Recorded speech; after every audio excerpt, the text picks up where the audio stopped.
প্রাণ থেকেও প্রাণহীন জড়বাদী তাই তব মতামত,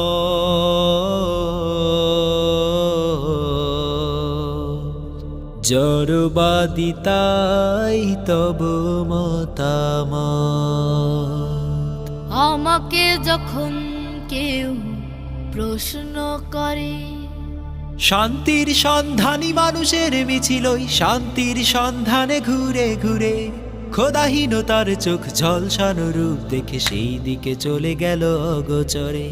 কি করে তাহলে তুমি নেবে বিশ্রাম, কি করে তাহলে ছেড়ে দেবে সংগ্রাম, কি করে তাহলে তুমি নেবে বিশ্রাম, কি করে তাহলে ছেড়ে দেবে সংগ্রাম।